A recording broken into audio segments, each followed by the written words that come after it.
The morning of my brother's wedding rehearsal dinner, I spent 45 minutes helping my 6-year-old daughter Emma pick out which barrettes to wear in her hair. She had narrowed it down to 2 options, the small white daisies or the tiny silver stars.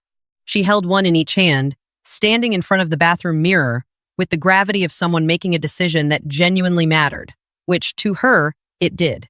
She was going to be the flower girl. She had known this for 4 months. She had practiced walking slowly down the hallway of our apartment so many times that there was a faint scuff mark on the baseboard where she turned around at the end. She chose the daisies. I told her they were perfect. She believed me completely, the way children believe you when they have no reason not to yet. My husband Derek loaded the car while I finished getting ready. He was the kind of person who never made anything harder than it needed to be. He had ironed a shirt the night before, set out Emma's shoes by the door, and bought a card for my brother Ryan and his fiancée Madison without being asked. While I stood in the kitchen second-guessing whether to bring a hostess gift to a dinner I had technically helped plan, Derek put his hand on the small of my back and said, "You already did enough. Let's just go." We drove 40 minutes to the Hargrove Inn, the venue Madison's family had rented for the weekend. It sat at the edge of a lake, white-columned and quietly expensive, the kind of place that made you feel like you should lower your voice when you walked in. Emma pressed her face against the car window the whole drive, watching the highway become smaller roads, become the long private lane lined with oak trees. "Is Uncle Ryan going to be happy when he sees me?" she asked. "Very happy," I said. "Is he going to see my barrettes?" "Definitely the barrettes." She sat back, satisfied. I watched her in the rearview mirror, her small face composed and ready, and felt the particular warmth that comes from watching your child be excited about something pure. She didn't know about any of the complicated things. She just knew she had a job to do and she had practiced and she was ready. That was her entire world right now, and it was a good one. My phone buzzed as Derek pulled into the parking area near the inn's side entrance. I looked at the screen. A text from my mother. "Hey, can you come around to the garden entrance instead of the front? I need to talk to you before you come in. Don't bring Emma yet. Have Derek wait with her." I read it twice. Then I read it again. "Everything okay?" Derek asked. "My mom wants to talk to me outside first. Alone." He looked at me the way he looked at things that didn't add up. Quiet, careful. "Okay." I told Emma I was going to say hi to Grandma and I'd be right back, and that she should stay with Daddy and show him the daisies again because he hadn't seen them properly yet. This occupied her completely. I walked around the side of the building to the garden entrance, where a stone path curved between rose bushes that were just starting to come into bloom. My mother was waiting near a wrought iron bench. She was wearing the blue dress she'd bought for the weekend, her hair done, her hands clasped in front of her in the particular way she held them when she was managing something. "Hi," I said. "What's going on?" She exhaled. "I just wanted to talk to you first so it didn't catch you off guard inside." "So talk." She looked past me briefly, toward the parking area, as if checking that Derek and Emma were still there. Madison's younger sister has a daughter, Brooke. She's 5. And Madison asked, a few weeks ago actually, if Brooke could be the flower girl instead, because she and Emma don't know each other, and she wanted it to feel cohesive and... Mom. My voice came out flat. Emma has been practicing for 4 months. I know. She's wearing the dress. She's wearing the barrettes. She talked about this every single day for 4 months. I know, honey. I know, and I'm sorry. I should have called you sooner. Ryan should have called you sooner. But Madison felt awkward about it, and it just kept getting pushed back, and she's 6. Something was tightening in my chest, something that was trying to become anger but hadn't finished the transformation yet. She's a 6-year-old who practiced walking slowly down a hallway for 4 months so she wouldn't mess up. My mother looked at me with an expression that was not guilt exactly. It was something closer to resolution, the look of someone who has already made peace with the decision and is now just waiting for you to catch up. "It's Madison's wedding," she said. "It's her day. And she wants the wedding party to feel like her family." Something landed in my chest at that word. Her family. As if Emma wasn't Ryan's family. As if I wasn't Ryan's family. "And we're what exactly?" I asked. "Sarah." Her voice shifted into the register she used when she wanted me to stop being difficult. "I need you to be gracious about this. Ryan is stressed, Madison is stressed, and tonight just needs to go smoothly. The last thing anyone needs is what?" She looked at me steadily. "You making this harder than it needs to be." I stood there for a moment in the garden with the rose bushes coming into bloom and the faint sound of music starting up inside, and I made myself breathe.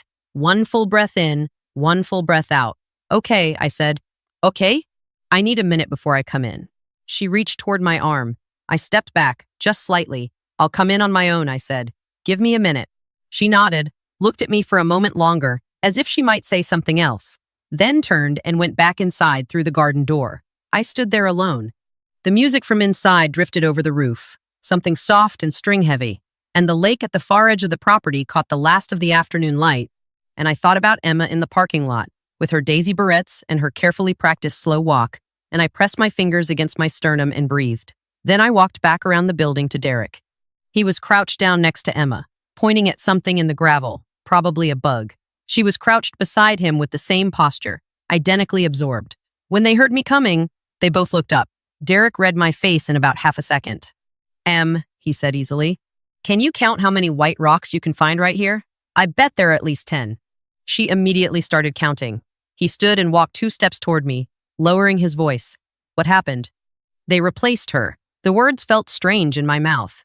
Madison's niece is the flower girl now. They decided weeks ago, apparently, and just didn't tell us.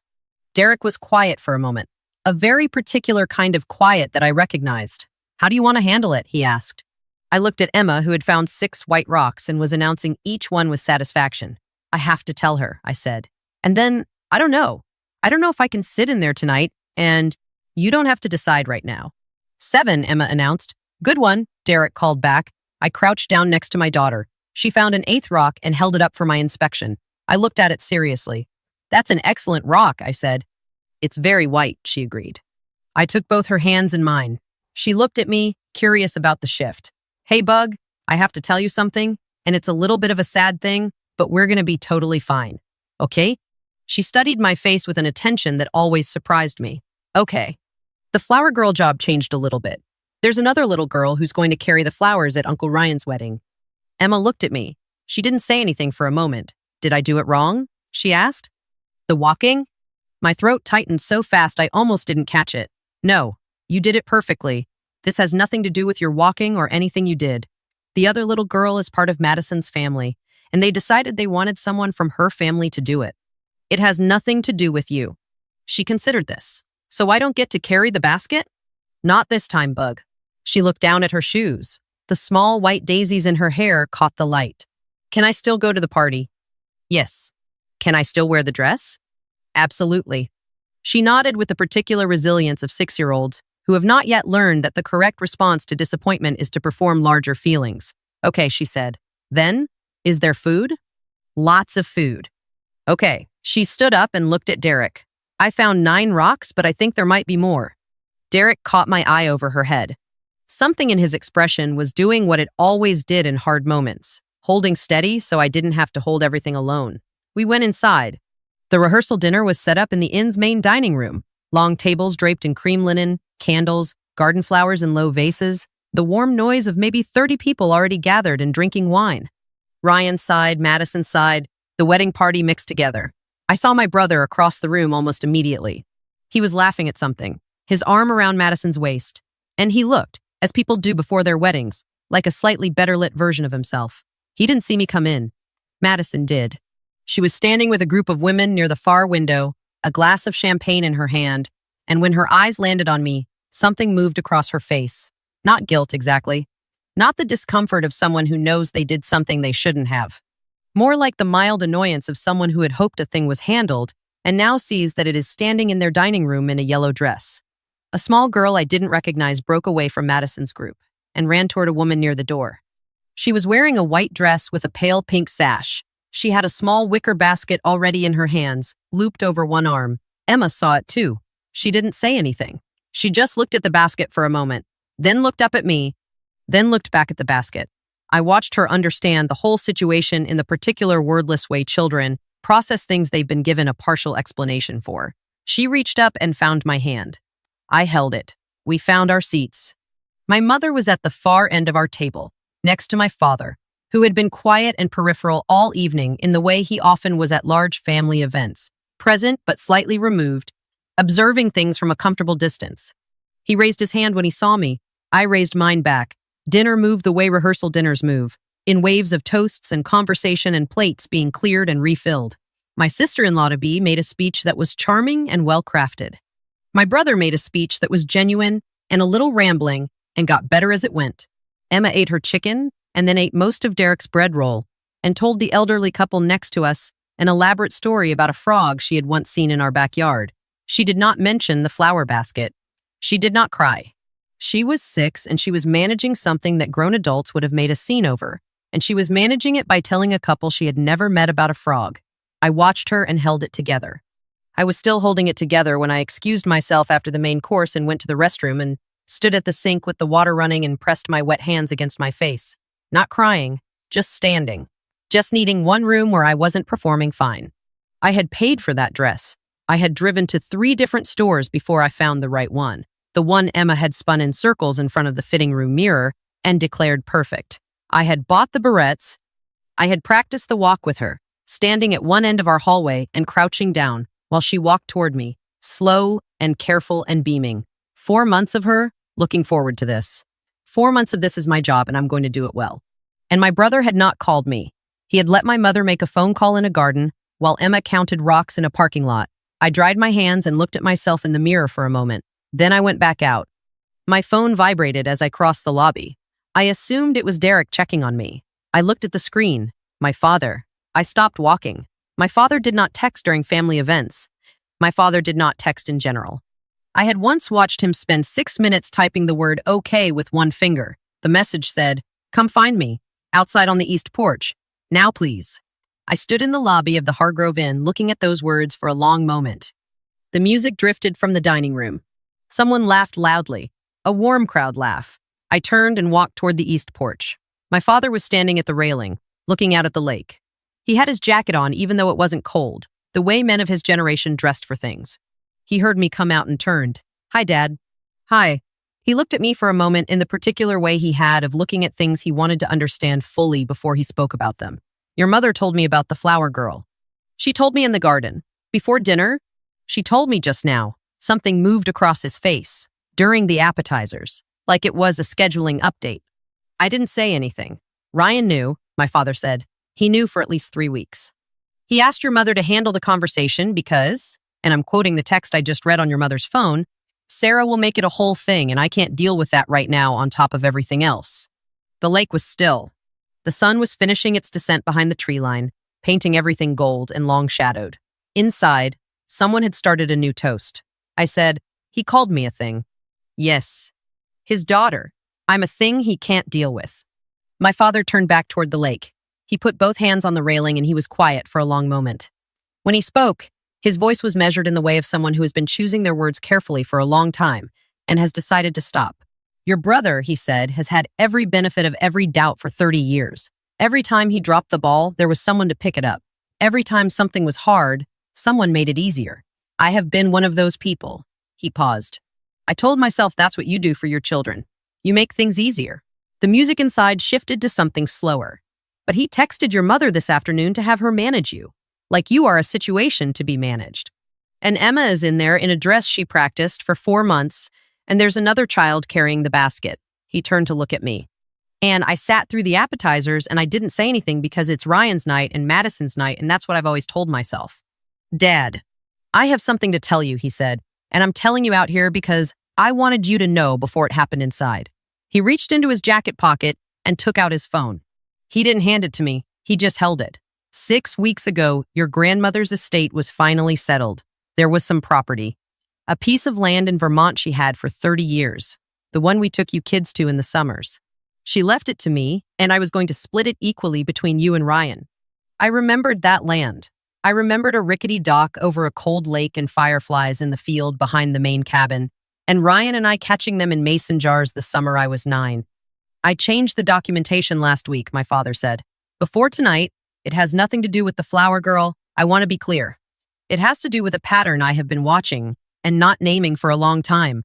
He finally put the phone back in his pocket. "But tonight settled something for me. Your brother is 31 years old, and his first instinct when something is uncomfortable is to have someone else handle it, and the someone else is always you. He doesn't think of it that way." "I know he doesn't. That's the problem." He looked at me steadily. "The land goes to you. I wanted you to know." I stood there on the east porch of the Hargrove Inn, with the lake going dark in front of me, and my father beside me, and the sound of my brother's rehearsal dinner on the other side of the wall. And I felt something that was not triumph and not relief and was not exactly grief either, but Was some complicated middle place between all of them. Okay, I finally said. There's one more thing. He reached back into his jacket pocket, this time taking out something smaller, a velvet pouch, dark green, drawstring tied. He held it out to me. I took it. I pulled the drawstring open and tipped the contents into my palm. A bracelet. Gold chain, thin and delicate, with a small oval locket that I recognized immediately. My grandmother had worn it every day for as long as I could remember. When I was small, I had thought it contained a picture of my grandfather. When I was older, I had looked and found a small folded piece of paper with a verse from Psalms written in her handwriting. Your mother gave that to Ryan's fiancé, my father said quietly. As a welcome to the family gift, 3 months ago. She said your grandmother would have wanted Madison to have it. I looked at the bracelet in my palm. The gold caught the last of the light. She gave it to Madison, I repeated. Without asking you, without mentioning it. I found out from Ryan by accident last week. He paused. I asked Madison to return it tonight.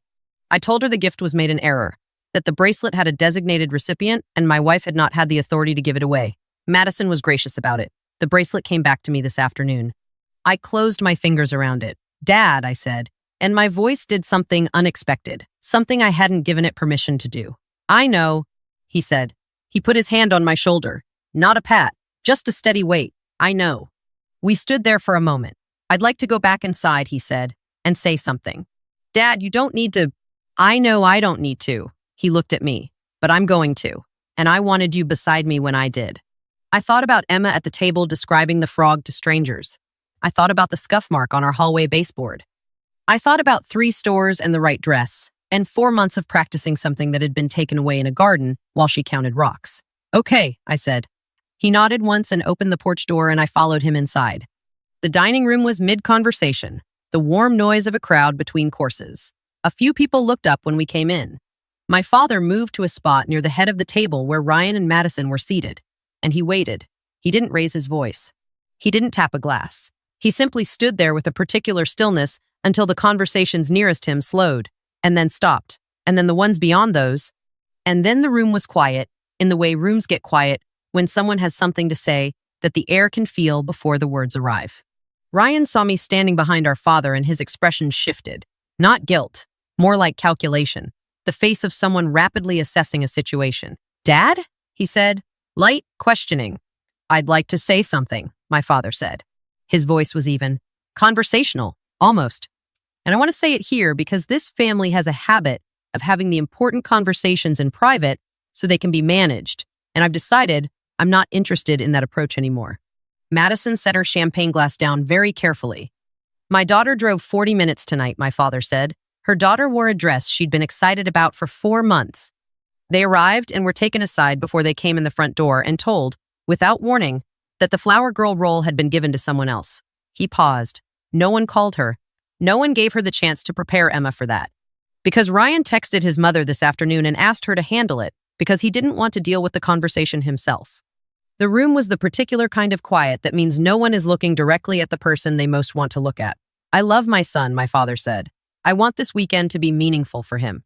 And I am saying this here, now, in front of his friends and his fiancé's family because I want it to be said clearly, the way my daughter was treated tonight was wrong. Emma is Ryan's niece. She is this family, and she deserved a phone call. Ryan's jaw had tightened. Madison was looking at the table. I'm not asking for the evening to stop, my father continued. I'm not asking anyone to do anything different tonight. I'm saying what should have been said before anyone sat down. I'm saying it because it's true, and because I have been in the habit of waiting until it's more convenient to say true things, and I am tired of that habit. He looked at Ryan for a moment. Ryan looked back. I love you, my father said. That's why I'm saying it. He stepped back. The room held its breath for 1 more second, and then conversation began to return to itself, slowly, the way water resettles after something is dropped into it. My mother appeared at my father's elbow, her voice low and tight. Robert. This was not the moment. I know you believe that, he said.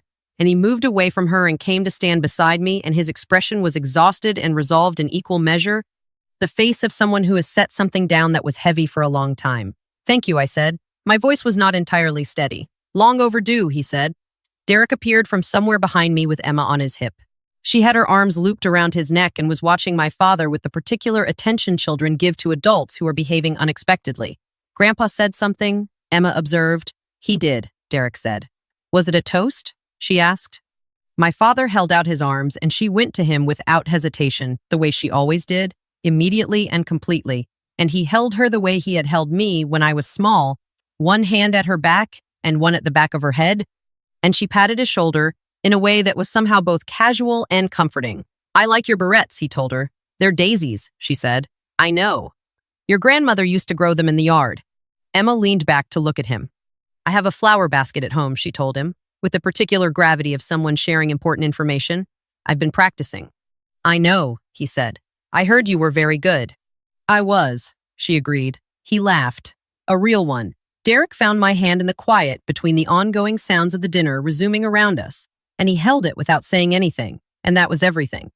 Ryan came to find me before dessert. He crossed the room and I watched him come, and I made myself stay still. I should have called you, he said. He said it quietly, without the audience, without performance. I should have called you the day it changed and I didn't, and I'm sorry. I looked at him for a moment. My younger brother, the one my parents had always said was more sensitive, more social, needed more careful handling. The one for whom things had been arranged, quietly and consistently, for 30 years. Yeah, I said, you should have. He looked at Emma, who was now sitting back in her chair across the table, carefully and methodically eating a dinner roll. She doing okay? She's 6, I said. She's better at disappointment than most adults I know. He winced slightly. I'll figure out a way to make it up to her, he said.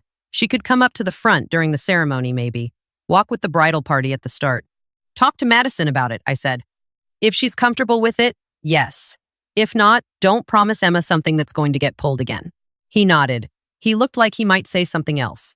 Then he didn't, and went back across the room. We left before the dancing started. Emma had eaten 2 rolls and a full plate of pasta and a piece of the dessert that turned out to be a lemon tart, and she was in the particular loose, sleepy state of a child who has had an eventful day and is beginning to process it horizontally.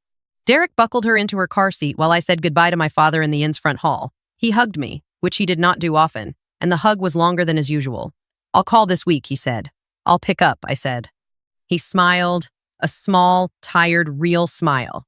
On the drive home, Emma made it 11 minutes before she fell asleep with her head at an angle that looked deeply uncomfortable but that she seemed entirely at peace with.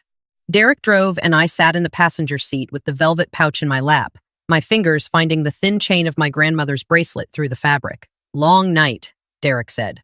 Long night. He was quiet for a moment. Your dad did a good thing in there. Yeah, I said. He did. You okay? I turned the velvet pouch over in my hands. I thought about my father standing still until the room went quiet. I thought about Emma patting his shoulder. I thought about the dock in Vermont and mason jars full of fireflies and cold lake water and Ryan and I being small enough that all of it was still simple. I think so, I said. I will be. He found my hand on the console. We drove the rest of the way home in the dark, Emma asleep in the back, the bracelet in my lap, the road unrolling ahead of us, steady and quiet. I put the bracelet on for the first time on a Tuesday 2 weeks later. Not for anything. Not for a reason. I clipped the small clasp at my wrist while Emma ate cereal at the kitchen table, and the morning light came in through the window the way it does in early summer, long and unhurried. Emma looked up from her bowl and pointed her spoon at my wrist. Pretty? It was your great-grandmother's, I said. She considered this with great seriousness, then went back to her cereal. Ryan came through for Emma in the end.